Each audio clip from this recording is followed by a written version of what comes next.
Fala, Blaugranas! Matheus Norman aqui para mais um vídeo no canal do Blaugrana Brasileiro, trazendo hoje para você mais uma das nossas análises pré-jogo. Quem me acompanha há mais tempo já está sabendo, mas você que é novo aqui no canal, fique sabendo agora. Na antevéspera de qualquer partida do Barça, independente do adversário, a gente sempre faz uma análise pré-jogo bem completa e detalhada no melhor estilo scout do Barça, trazendo todas as informações que você precisa para conhecer o desafio daquela rodada. A gente traz como o time adversário joga, quais são as principais armas que eles têm, como vai ser o encaixe tático na partida contra o Barça e muito mais. Fica aqui com a gente para ter acesso a tudo isso e já aproveito para fazer aquele lembrete. Gosta de conteúdo do tipo? Gosta de conteúdo sobre o Barcelona? Então curte esse vídeo, se inscreve no canal, hypa. Fazendo tudo isso, você está me ajudando a continuar crescendo e a levar um conteúdo cada vez melhor para blaugranas espalhados pelo mundo inteiro, inclusive você que está aqui me acompanhando e ainda não se inscreveu. Se inscreve aí. A gente hoje vem para comentar sobre um adversário que historicamente é freguês do Barça, mas que recentemente acabou se transformando numa pedra no sapato. E é justamente por aqui que a gente começa a nossa análise de hoje. A gente vai falar sobre algumas estatísticas importantes do confronto e algumas estatísticas importantes do Rayo Vallecano enquanto equipe. Só para você ter uma noção, na história, o Rayo Vallecano já enfrentou o Barcelona 49 vezes. Olha que bacana, vamos fazer o jogo número 50 nesse próximo domingo, às 4h30 da tarde, horário de Brasília, 9h30 da noite, horário da Espanha, né? Horário de Barcelona, de Madrid, enfim, território espanhol como um todo. E nessas 49 vezes em que as equipes se enfrentaram, você teve 31 vitórias do Barça, só 8 vitórias do Rayo Vallecano e 10 empates. Então é um freguês histórico, certo? Mas quando a gente vai especificamente para o estádio de Vallecas, o Rayo Vallecano se transforma. Quando ele joga como mandante, no melhor estilo Borussia Dortmund, mesmo quando enfrenta os gigantes, costuma ter um desempenho bem melhor. É muito difícil ganhar do Rayo Vallecano lá. Na temporada passada, o Barcelona arrancou uma vitória nos últimos minutos, já com aquele gol do Dani Olmo, Salvador, você deve lembrar, em que já logo ali nos primeiros minutos a galera que tinha dúvida se aquela contratação era correta ou não, já mudou de ideia porque ele já entrou em campo garantindo 3 pontos. O Real Madrid tropeçou lá na temporada passada, o Atlético de Madrid também. Nenhum dos candidatos ao título conseguiu ganhar do Rayo Vallecano ida e volta, só o Barça. Então, em Vallecas eles têm um desempenho um pouco melhor, são 25 jogos, o Barça só ganhou 12. Então, menos da metade dos jogos o Barcelona ganhou jogando lá. Foram 6 vitórias do Rayo Vallecano e foram 7 empates. No geral, o Barcelona tem aproveitamento de 70%. 70% dos pontos possíveis o Barcelona já conseguiu contra o Rayo Vallecano, mas lá em Vallecas são 61% dos pontos possíveis. Então não é um jogo fácil, não é um jogo tranquilo. Principalmente por conta do histórico recente, de vitórias arrancadas à força, vitórias conseguidas ali no limite, sempre por um gol de diferença. Mesmo o time do Hansi Flick, que é o time das goleadas, ganhou em Vallecas de 2-1, ganhou em Montjuic de 1-0, mas o Rayo Vallecano virou pedra no sapato na época do Xavi mesmo, né? 14 vitórias consecutivas entre 2003 e 2021. Entre 2021 e 2023, o Barcelona não ganhou nenhuma vez. Foram 5 jogos, 3 vitórias do Rayo Vallecano, inclusive ganhando no estádio do Barça, com o Barcelona de mandante, e 2 empates. O Rayo Vallecano, então, vamos fazer a conta aqui rápida, 7, 11, durante 18 anos, o Barcelona só ganhou. Foram só vitórias. 14 vitórias consecutivas. Nem todas as temporadas teve confronto, algumas o Rayo Vallecano visitou a segunda divisão, mas durante esses 18 anos, durante 14 jogos, o Barcelona só ganhou. De 2021 para cá o negócio começou a ficar mais complicado, mas no fundo já são 3 vitórias consecutivas. Então parece que a gente está se encaminhando mais uma vez para que o Rayo Vallecano seja 3 pontos seguros nas contas do Barça quando vai fazer o seu planejamento de La Liga. E tem que ser, Porque apesar de ser uma equipe que se classificou para competições europeias, vai disputar a Conference League, apesar de ser uma equipe que vende caro os pontos quando é visitado, mesmo que seja pelos grandes, não podemos comparar o nível técnico e a tradição de Barcelona e Raio Vallecano. Barcelona, favoritaço, já vem de 3 vitórias consecutivas e tem obrigação de conseguir a 4ª. Não se pode ir para a data FIFA, para a gente passar 15 dias pensando num tropeço. Faz mal até para a moral da equipe. É ganhar e ir para essa data FIFA de setembro com tranquilidade, né? O Raio não é uma equipe marcada nem pelo ataque nem pela defesa, é uma equipe muito equilibrada. Na temporada passada foi o 12º melhor ataque e a 7ª melhor defesa. Então defende um pouco melhor do que ataca, mas não se destaca nem numa situação nem na outra. É uma equipe marcada pelo equilíbrio. E como que esse equilíbrio é encontrado? Esse equilíbrio a gente pode ver justamente na formação da equipe. Porque agora a gente vai para a nossa sessão no vídeo, em que a gente explica como joga o Raio Vallecano. O time de Vallecas, o time do Sudeste de Madrid, joga no 4-4-1-1. Lembrando muito aquele Manchester United da época do Ferguson, que enfrentou o Barcelona tantas vezes em Liga dos Campeões, onde o Barcelona saiu com vantagem, mas nem sempre venceu, né?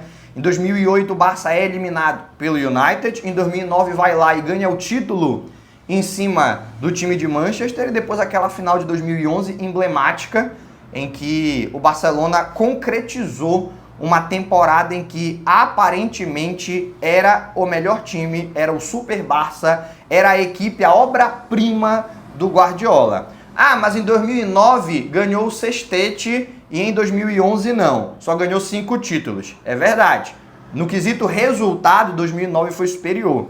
Mas no sentido de entrar em campo, sabendo que o Barça ia ganhar, só assistindo para saber de quanto, foi 2011 o time que deixou essas sensações melhores. Foi a obra-prima do Guardiola, na minha opinião, você pode discordar aí nos comentários. Eu sempre digo que eu não quero ser o dono do debate, só quero fazer parte dele. O Raio Vallecano joga no estilo Manchester United dessa época, 4-4-1-1. Um 4-4-2 em que um atacante fica entre a linha de meio campo e o centroavante, fazendo muita movimentação para tentar se conectar, tanto com os volantes que constroem, quanto com os meias que se projetam na linha de fundo. É um time que tem muita força física, não é muito técnico, não tem muitos jogadores de criatividade, mas tem muita força física e tem muita velocidade pelos flancos, muita velocidade pelos lados, 2 laterais que gostam de fazer a ultrapassagem, que se projetam na linha de fundo para buscar assistência, não se eximem das jogadas mais agudas, mas ao mesmo tempo, quando estão enfrentando um ponta de muita qualidade, tem a condição tática de se preservar, de não avançar tanto, de dar uma segurada para evitar muitos espaços quando o adversário tiver com a bola. E eu gostaria, inclusive, de fazer uma comparação, né? Eu vou dizer que é o time mais Premier League da Espanha. Porque no futebol espanhol a tendência é meios campistas de muita qualidade técnica, de muita inteligência e capazes de cadenciar o jogo. O Raio Vallecano não tem ninguém com essa característica. Jogadores na ponta de drible, de muita ousadia, alegria e ousadia, né? De ir para cima, de tentar o drible, de buscar as jogadas mais agudas. O Raio Vallecano usa esses jogadores abertos pelo lado do campo não para ir para dentro da área, mas para buscar a linha de fundo. Laterais alternando ultrapassagens e seguradas embaixo para dar um pouco mais de balanço defensivo na maneira que se faz na Premier League. Então eu acho que é o time mais inglês da Espanha e que destoa um pouco da característica de jogo do campeonato espanhol. Isso tem um lado positivo e negativo, tanto para o adversário quanto para o próprio Raio Vallecano, né? É uma equipe em que dificilmente vai conseguir tirar a bola do pé do Barcelona. Não é uma equipe que vai brigar pelo controle da posse de bola, vai deixar o Barcelona jogar. E o Barcelona já está acostumado com isso, já está acostumado a ser o time que propõe jogo e tem que tomar cuidados no contra-ataque. Cuidados esses que ainda não estão sendo eficientes, mas que o Hansi Flick tenta encontrar a melhor maneira de lidar. E ao mesmo tempo acaba sendo um time que surpreende, né? Acaba sendo um time que por não jogar como é o estilo da maioria das equipes na Espanha, ele pode surpreender a maioria dos adversários. Contra o Barcelona eu coloco asterisco, né? A gente já até falou isso aqui. O Barça está muito acostumado a não ter um adversário brigando pela posse de bola. No fundo, todo time que vai enfrentar o Barcelona, no máximo, vira um Raio Vallecano. A maioria vira Getafe, né? A maioria bota todo mundo lá atrás e torce para não tomar 3 gols. E toma do mesmo jeito. Mas alguns viram Raio Vallecano e tentam jogar com muita intensidade, tentando se impor fisicamente, aceitando que a posse de bola não vai ser sua e saindo em velocidade pelas alas. O Raio Vallecano é a referência para as equipes que tentam se precaver, mas ao mesmo tempo não abrem mão de atacar. É um jogo perigoso, mas ao mesmo tempo é um jogo que o Barça é bastante favorito, mesmo fora de casa. E quem são os jogadores que protagonizam, que fazem em campo acontecer o que o seu técnico pensa? O que eu discuti na teoria, quem é que vai para campo para fazer acontecer na prática? O goleiro é o Batalha, os zagueiros são o Lejun e o Luiz Felipe. Luiz Felipe chegou há pouco tempo, né? Chegou nessa temporada no Raio Vallecano, é reforço e está complementando aí o Lejun. Ambos altos e físicos, não são zagueiros de muita técnica. Os laterais são o Rátio e o Chavarria, já falei melhor sobre como eles funcionam, né? São laterais que têm muita capacidade defensiva, mas que não se eximem de fazer ultrapassagem para buscar assistência. Em partidas como essa, contra o Barcelona, a tendência é que eles defendam mais do que ataquem, mas apareçam também de vez em quando, lá na linha de fundo, dobrando a ameaça aos defensores do Barça pelas alas, se somando aos meias na busca por criar perigo. Os volantes, ambos são volantes de força física, não são volantes de qualidade técnica. É o Patecis, e o Nai Lopes. Nesse caso aqui, se a gente fosse escolher um para fazer a saída de jogo, seria o Nai Lopes. O Patecis é muito mais de vigor físico, de recuperação de bola. Ele toma a bola do adversário e entrega para o Nai Lopes o mais rápido possível, com o passe mais simples possível, para que o jogador espanhol tente organizar alguma coisa, mas tampouco é o Nai Lopes um jogador criativo. E os meias são o Álvaro Garcia e o Izzy Palazón. O Izzy pela direita, o Álvaro pela esquerda, mas de vez em quando pode jogar pela direita também. No ataque, quem faz aquele atacante de movimentação é o Pedro Dias e quem trabalha como referência é o Jorge de Frutos. Mas eu queria fazer aqui uma ressalva de que em partidas que precisa se defender um pouco mais do que atacar, não é incomum o Raio Vallecano lançar o Fran Pérez no lugar do Pedro Dias, adiantar o Izzy Palazón, ao invés de fazer a função do meia pelo lado, ser um homem a mais no centro do campo, com intensidade, com capacidade de sacrifício, transformando essa equipe muito mais num 4-5-1 do que num 4-4-1-1. E o Izzy Palazón acaba se desdobrando, né? É o cara que mais entrega energia nesse time do Raio Vallecano. E em partidas como será essa contra o Barcelona, em que eles querem se defender um pouco mais lá do lado do time do Raio Vallecano, o Izzy Palazón vem jogar por dentro, na teoria como esse segundo atacante, mas na prática como um terceiro homem pelo centro do campo para fechar mais os espaços e tendo que se desdobrar, né? Tendo que entregar os seus pulmões para que o time possa ter alguma chance de vitória, correndo o campo todo, vindo recompor embaixo e ainda se apresentando lá na frente para o De Frutos não ficar completamente sozinho. É o que eu espero que vá acontecer, que você vai tirar o Pedro Dias, adiantar o Izzy Palazón e colocar o Fran Pérez pela direita.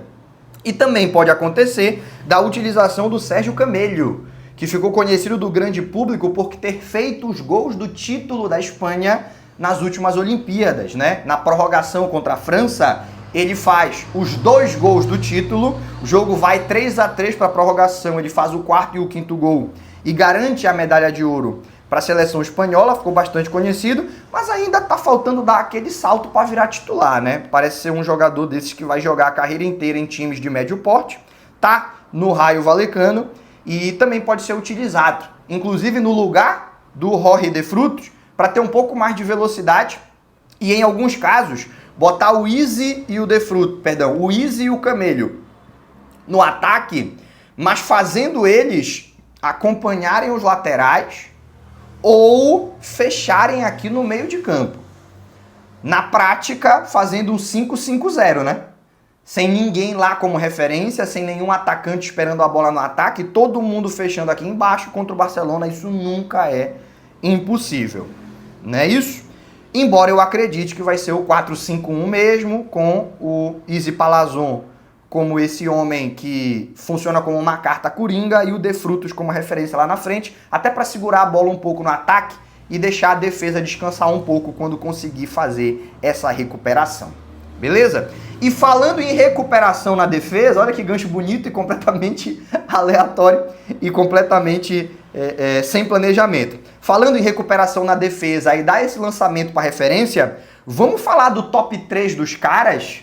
Vamos falar das 3 principais armas, os 3 principais jogadores do adversário e vamos começar falando justamente pelo cara que mais recupera a bola pelo lado do Rayo Vallecano e que tem a função de fazer essa bola longa para desafogar, que é o Lejeune. O Lejeune, inclusive, já foi capitão do Rayo Vallecano. Nas últimas partidas eu tenho visto o Izzy Palazón usar a abraçadeira, mas na temporada passada você deve lembrar do Lejeune usando a braçadeira de capitão na maioria dos jogos. É um zagueiro alto, muito bom na bola aérea ofensiva e defensiva, bate falta, já fez gol no Barcelona, faz tempo, mas já fez gol no Barcelona.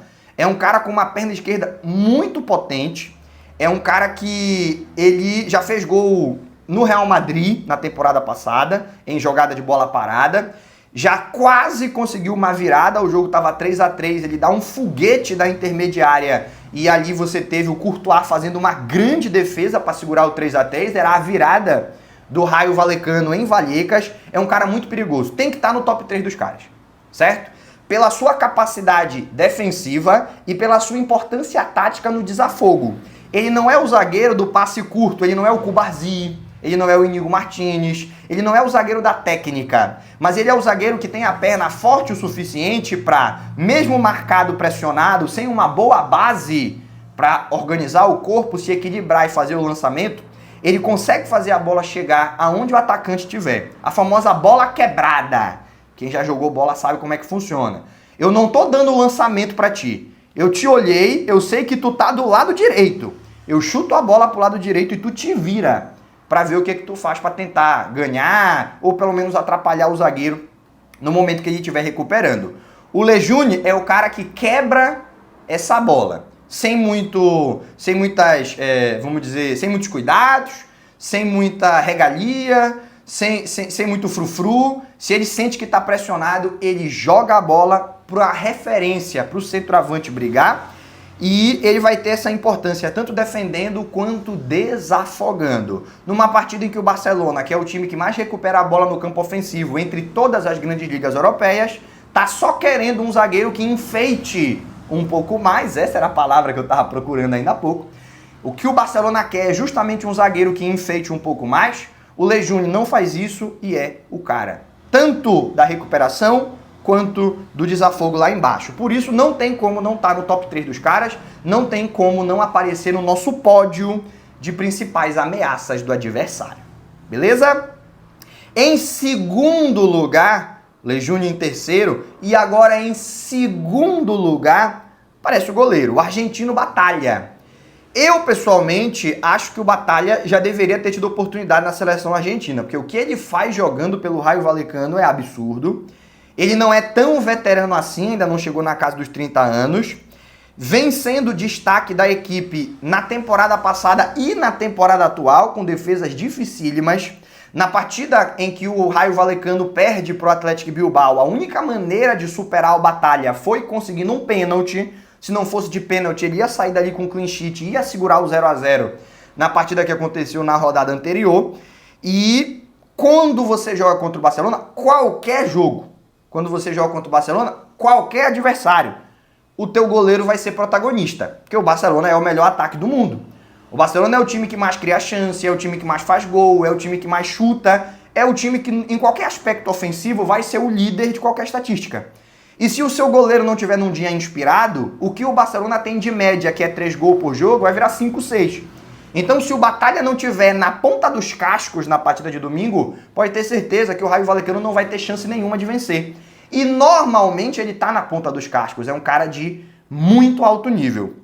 Eu acho ele um muito bom goleiro, não é goleiro para Barcelona, para Real Madrid, talvez fosse goleiro para estar num time um pouco melhor do que o Raio Vallecano, quem sabe aparece uma oportunidade para ele em breve, mas enquanto ele estiver lá, ele vai atrapalhar os objetivos do Barça e de qualquer equipe que jogue contra o Raio Vallecano. Pelo seu nível técnico e pela importância que ele tem num contexto em que o Barcelona vai pressionar e o Raio Vallecano vai tentar sobreviver, o Batalha tem que estar no nosso top 3 dos caras e ele aparece aqui no segundo lugar. Tudo bem? E quem é o primeiro lugar? Cara, ele é bastante caricato, como qualquer jogador 100% careca. Qualquer jogador branco, pálido e careca chama muita atenção num campo de futebol. Então, o André Reine do Raio Vallecano, o Izzy Palazón, quem não lembra do Shelvey, que já jogou no Liverpool e no Newcastle? E por que lembra? Porque ele fazia gol? Porque ele joga... Não, porque o desgraçado parecia o tio Chico, da família Adams, parecia o André Reine, narrador da TNT, parecia esses carecas, 100% careca, que parece que até a sobrancelha dá uma rareada, até a sobrancelha some um pouco. E o Izzy Palazón tem essa característica, ele tem essa fisionomia, mas olha, não menospreze ele por conta da aparência. Ele, apesar de ter uma aparência caricata, é muito bom jogador. Não para a primeira prateleira, mas pro nível do Raio Vallecano, o time de meio de tabela que de vez em quando briga por vaga em competição europeia, o Izzy Palazón é e merece ser ídolo. É um cara polivalente, joga nas duas alas e joga como segundo atacante, faz um sacrifício tático brutal. Sabe o que o Rafinha faz pelo Barça, às vezes cobrindo espaços que os companheiros deveriam cobrir, mas porque foram fazer a pressão ofensiva acabaram deixando nas suas costas? O Izzy Palazón faz isso no Raio Vallecano. E nem precisa a pressão ofensiva falhar, ele já faz isso por estratégia, por essência. É um jogador, portanto, de sacrifício, de velocidade, de intensidade. É o atual capitão da equipe, ganhou a braçadeira nessa temporada. Não tinha como ser outro. Não é um grande goleador, mas mete seus golzinhos. Não é um grande defensor, mas o seu sacrifício impede que o adversário tenha espaços que teria se não fosse a sua presença. É um jogador equilibrado em todas as funções dentro de campo. É líder, é ídolo e costuma atrapalhar os gigantes que enfrentam o Raio Vallecano. Não tinha como ser outro. O líder, o primeiro lugar no top 3 dos caras, tem que ser Izzy Palazón. É o cara que a gente tem que tomar cuidado, não pode deixar ter espaço para progredir carregando a bola, não pode deixar ele livre na entrada da área, que é onde ele se posiciona para buscar as finalizações.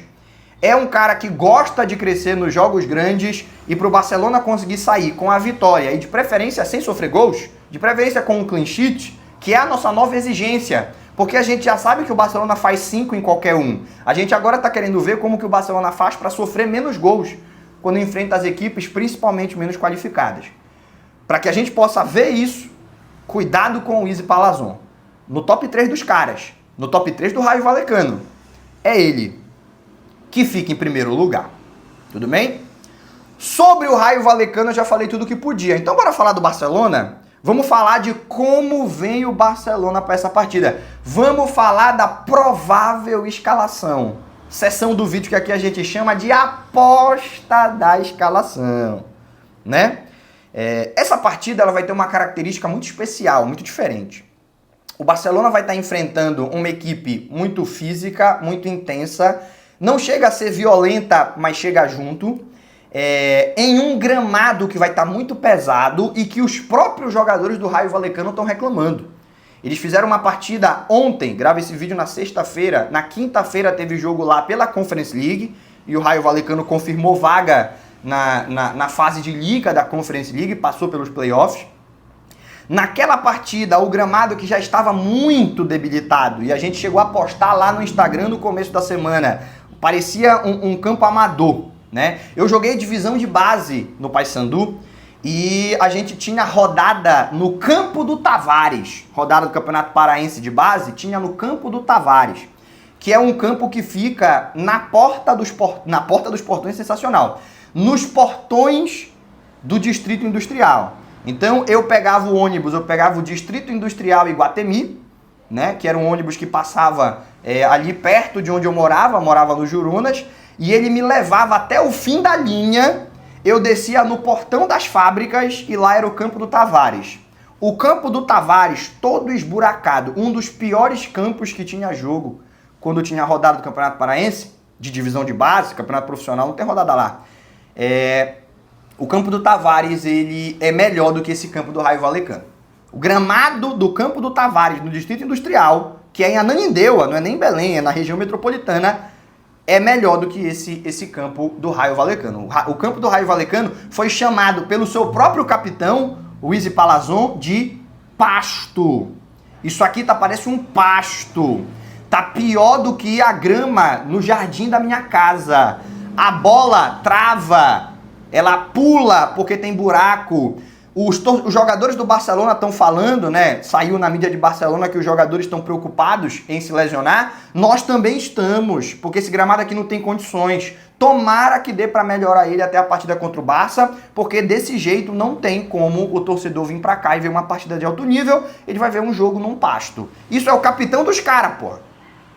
Imagina a gente que não tem nenhuma relação com o clube, como que não tá enxergando esse gramado? Tenebroso o nível do gramado. Isso vai fazer com que o Raio Valecano tenha uma vantagem, né?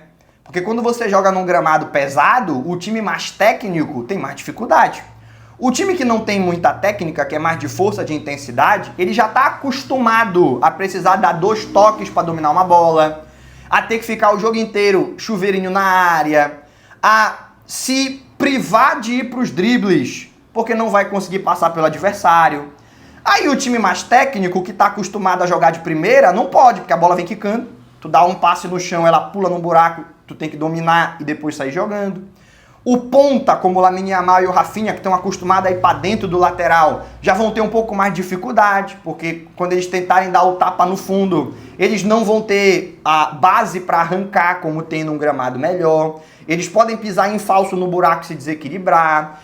A bola pode sair quicando loucamente, travar numa parte do gramado que esteja um pouco mais grossa, né, mais grosseira. A bola para na grama, ele vai ter dificuldade para conduzir. Cara, pro Raio Valecano, quanto pior tiver o gramado contra o Barcelona, melhor. Eu acho até que eles nem vão se esforçar para melhorar muito. Vão deixar para melhorar para as rodadas posteriores. E lesão, né, cara? Lesão é a grande preocupação. Eu não sei se você faria esse acordo, mas se nessa partida ninguém se lesionar e o Barcelona ganhar 2-1 num jogo extremamente chato e amarrado, eu faria esse acordo. E eu nem sei se você me dissesse empatar o jogo e ninguém se lesionar, ou ganhar a partida e perder o Rafinha para a próxima rodada, eu não sei se eu não prefiro até não perder ninguém lesionado, porque eu tô realmente muito preocupado com esse gramado. Não vai ser desculpa para um tropeço, o Barcelona tem a obrigação de ganhar independentemente do gramado, mas é algo que a gente tem que avaliar, principalmente quando a gente for cobrar a fluidez do jogo. Contra o Levante eu falei isso, eu vi algumas pessoas reclamando que o Barcelona estava lento, e eu falava, galera, lento vai ser, porque o gramado não deixa acelerar, né? Um monte de poça de água e nem choveu. A sensação que dá é que os caras jogaram balde de água para atrapalhar os pontas, e em lugares bem específicos do campo. Claro que eu tô brincando, deve ter chovido lá, enfim. E não tinha como cobrar fluidez, tinha como cobrar os 3 pontos. Contra o Raio Valecano é isso que eu vou fazer. Não cobro fluidez, mas vou cobrar os 3 pontos. E quem é que o Hansi Flick manda a campo a provável escalação do Barça para conseguir essa vitória? Joan Garcia, Koundé, Araújo, Cubarsí, Baldé, Pedri, De Jong, Dani Olmo, Rafinha, Lamine Yamal e Ferran Torres. Aqui existem 3 nomes que a galera pode questionar e a gente vai explicar melhor. Araújo, Cubarsí, Baldé, Pedri, De Jong, Rafinha e Yamal é a base do time, eles não se mexem, né? Mas Dani Olmo não foi titular na última partida, mesmo estando 100%. Hansi Flick fez o teste de botar o Rafinha por dentro e o Rashford na ponta. Será que ele vai ser o titular nesse jogo? Pra mim vai, por 2 motivos. O Dani Olmo 100%, eu não tiro do time de jeito nenhum. Ele é o nosso jogador mais talentoso para a posição de camisa 10. é o jogador mais criativo, é o jogador que tem mais técnica, consegue trabalhar melhor no espaço curto, é um grande driblador para você conseguir ultrapassar defesas muito fechadas, finaliza muito bem de média e de curta distância. Ele é o jogador perfeito para jogar nessa posição, nesse sistema em que funciona o Barcelona. O problema dele é físico, a gente nunca sabe quando será a próxima lesão. Se, a exemplo do Pedri, que também tinha esse problema anteriormente, ele conseguir resolver esse problema, ele conseguir ficar saudável meses consecutivos, pode ter uma lesão aqui, outra ali, mas jogar assim 4 meses consecutivos, o Dani Olmo vira uma das referências da posição a nível mundial, porque ele joga pra caramba. Só precisa resolver esse problema físico. Se agora ele tá 100%, eu vou com o Dani Olmo pra essa partida, sem pensar 2 vezes, e eu acho que é isso que o Hans Flick vai fazer, até porque o teste dele deu errado, né? O Barça com o Rafinha por dentro e o Rashford na ponta não funcionou. Vamos voltar pro Rafinha na ponta e o Dani Olmo por dentro, até porque foi essa substituição que ele fez no intervalo e deu certo. O Dani Olmo não foi protagonista dos gols, mas o tanto de atenção que ele chamou da marcação para cima dele abriu espaço para que os gols pudessem ser construídos. O Koundé foi o titular absoluto na temporada passada e na atual temporada parece ter perdido um pouco de espaço para o Eric Garcia. Mas nessa partida de gramado pesado, de intensidade, de jogo físico, eu acho que o Eric perde um pouco na disputa para o Koundé, que tem características muito mais favoráveis para a característica que o jogo vai pedir.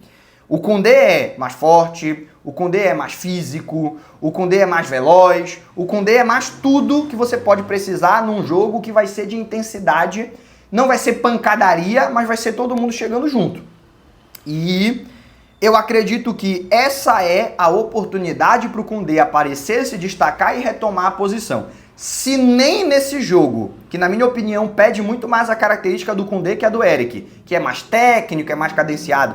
Se nem nesse jogo, em que a característica do Koundé é muito mais útil que a do Eric Garcia, o Koundé sair no time titular, é porque realmente ele perdeu a posição, tá acontecendo alguma coisa nos treinos, na pré-temporada, que o Hans Flick não tá gostando no Koundé, ou o Hans Flick tá enxergando no Eric Garcia um potencial que eu concordo que pode existir, mas eu ainda não vi. Eu não acho que o Eric Garcia é mais jogador que o Koundé, mas eu acredito que ele tenha certas características que podem ser mais úteis em contextos específicos.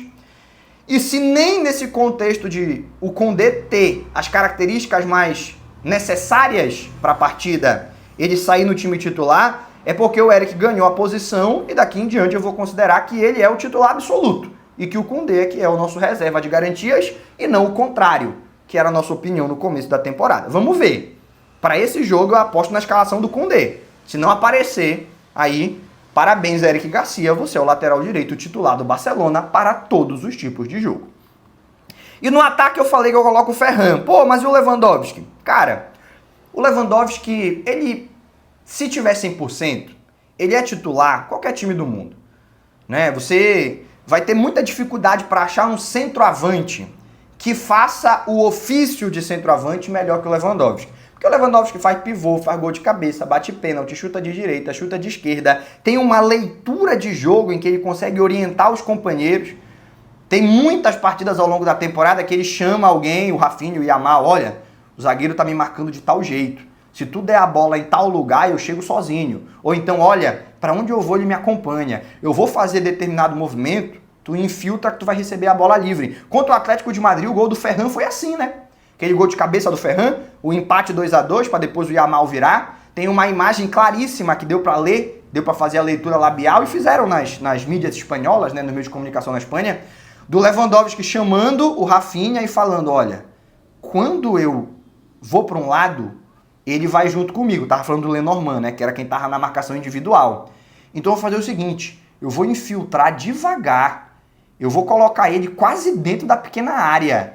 O Ferran tem que fazer o facão, dar o lançamento para ele. Não joga em mim, vai ter alguém livre do meu lado. E isso que ele fez. Se você assistir esse gol de novo, ele empurra o Lenormand até a pequena área, e aí o Ferran entra sozinho e em condição legal, o Rafinha dá a bola, o gol de cabeça. É inteligentíssimo o Lewandowski. Para mim é o melhor centroavante que eu pude ver o auge. Porque o Ronaldo Fenômeno e o Romário eu já vi a reta final. E acredito que são melhores que o Lewandowski. Mas o melhor que eu vi o auge foi o Lewandowski. Melhor que o Ibrahimovic. Polemicamente, para mim, melhor que o Suárez. Você pode discordar se quiser nos comentários. Então, ele 100%, ele é o titular do time. Só que aí tem dois detalhes. Ele teve uma lesão há pouco tempo. O Ferran Torres tá jogando muito bem. 2 partidas, 2 gols. O Flick preza muito pela meritocracia. Eu tô com uma sensação de que o Ferran vai ser escalado. Aqui não é quem eu escalaria. É a escalação que a gente acredita que o Hans Flick vai fazer. Eu escalaria o Lewandowski. Eu acho que a gente precisa dar ritmo para ele, precisa que ele volte a jogar 90 minutos. Eu não sei se ele já tem essas condições, e é por esse asterisco e pela meritocracia que o Flick preza, e o Ferran tem 2 jogos, 2 gols, que eu acredito que o Ferran vai ser escalado. Mas na volta da data FIFA, Lewandowski tendo minutagem nesse jogo e atuando pela seleção polonesa, voltou a ser convocado, ganhou a braçadeira de capitão de volta, a gente acompanhou esse imbróglio, né? Eu acredito que ele já volta na partida contra o Valência, que é o primeiro jogo pós-data FIFA, eu acredito que ele já volta a titular. Mas nesse jogo pré-data FIFA, eu ainda vejo o Ferran sendo escalado. Beleza? Vamos pro palpite? Vamos tentar cravar o resultado? É a última sessão aqui do nosso vídeo. Para mim, o Barcelona ganha por 3-1, com o terceiro gol saindo na reta final do jogo. O gol da tranquilidade vai sair só na reta final. Na maior parte do confronto vai estar 2-1 para o Barcelona, com muito ajuste, com muito susto, com o time se esforçando para conseguir o terceiro gol, mas esbarrando nas defesas do Batalha e no bom posicionamento da defesa do Raio Vallecano, até que o terceiro gol saia e a gente garante os 3 pontos. Para mim vai ser 3-1 nesse contexto. E quem faz os 3 gols? Para mim, Lewandowski, Rafinha e Araújo. Araújo, para mim, vai fazer gol de bola parada, jogada de escanteio ou de falta lateral. Barcelona tá evoluindo muito nesse quesito. O Araújo é um grande cabeceador. Tem gol do uruguaio nesse domingo. As assistências, Yamal e Pedri. Beleza? Yamal, Pedri e Rafinha, né? Que é quem vai cobrar a falta ou o escanteio pro Araújo meter o gol. Tudo bem? De bola rolando, Yamal e Pedri. Tudo certo, meus amigos? Gostaram do palpite? Quer concordar ou discordar? Deixa aí nos comentários. A gente já vai encerrando esse vídeo. O que eu tinha de informação para compartilhar contigo já foi. Mas ei, calma. Você ficou até o final é porque gostou. Será que tu não esqueceu de dar o like? Será que tu não esqueceu de se inscrever no canal? Será que tu não esqueceu de hypar? Dá uma olhada nisso. Se esqueceu? Faz agora. Curte, se inscreve, hypa. Fazendo tudo isso, tá me ajudando a continuar crescendo e a levar um conteúdo cada vez melhor para blaugranas espalhados pelo mundo inteiro. Por hoje, a gente encerra. Aquele abraço e até o próximo vídeo.